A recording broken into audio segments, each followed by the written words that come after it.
ನಾರಾಯಣಿಕೆ ಶರಣ್ಯ ತ್ರಯಂಬಕೆ ದೇವಿ ನಾರಾಯಣಿ ನಮೋಸ್ತುತೆ. ಜಯ ಜಯ ಜಯ ಜಯ ಜಯ ಜಯ. ಅಮ್ಮ ತುಂಬಾನು ಶುಭಾಂತಗಿಯೇ ಶಾಂತಳ ಕಮ್ಮ ತಾಯೇ ಶಾಂತಳಾಗು ತಂದೆಯ ಸುರಭ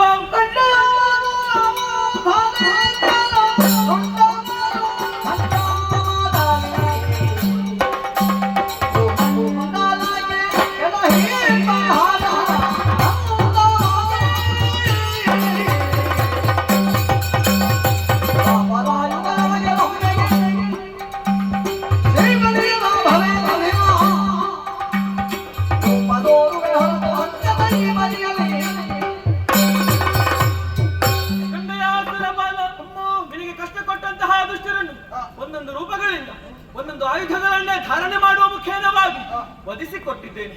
ನೀ ಕಳೆದುಕೊಂಡಂತಹ ನಾಕಲೋಕದ ಪದವಿಯನ್ನು ನಿನ್ನ ಪಾಲಿಗೆ ಭದ್ರಪಡಿಸಿಕೊಟ್ಟಿದ್ದೇನೆ. ಹೋಗಿ ಭಕ್ತಿಯಿಂದಲೇ ನಾಕವನ್ನೇರು. ಅಮ್ಮ ಸಮಯದ ಕಾಲ ನಾವು ನಿಮ್ಮೊಂದಿಗೆ ಇದ್ದವರು, ಆದರೆ ನಿಮ್ಮ ಈ ರೂಪವನ್ನು ಮುಂದೆ ಕಾಣುವ ಬಗೆ ಹೇಗೆ? ಸುರಪಾಲ, ಇದೇ ರೂಪದಲ್ಲಿ ಮುಂದಕ್ಕೆ ನಾನು ಕಾಣ ಸಿಗುವವಲ್ಲ. ನಿನ್ನ ಆಸೆಗಳನ್ನ ಖಂಡಿತವಾಗಿ ನೆರವೇರಿಸುತ್ತೇನೆ. ದ್ವಾಪರ ಯುಗದಲ್ಲಿ ಶ್ರೀಕೃಷ್ಣನಿಗೆ ಭಗಿಣಿಯಾಗಿ ಒಂದು ಮುಹೂರ್ತ ಮಾತ್ರ ಗಗನ ಮಾರ್ಗದಲ್ಲಿ ಗೋಚರಿಸುತ್ತೇನೆ. ಮಾತ್ರವಲ್ಲದೆ ರಣಕ್ಷೇತ್ರದಲ್ಲಿ ತಲೆಮರೆಸಿಕೊಂಡಿದ್ದಾನೆ ದುಷ್ಟನಾದಂತಹ ಅರುಣ. ಆತನ ವಧೆಗಾಗಿ ಕಲಿಯುಗದ ಆದಿಭಾಗದಲ್ಲಿ ಬ್ರಾಹ್ಮರಿಯಾಗಿ ನಿಮ್ಮ ಕಣ್ಣಿಗೆ ಕಾಣಿಸಿಕೊಳ್ಳುತ್ತೇನೆ. ಆಗ ನನ್ನನ್ನು ಕಂಡು ಸಂತೋಷ ಪಡುವಿರಂತೆ. ನಿಮಗೆಲ್ಲರಿಗೂ ಶುಭವಾಗಿ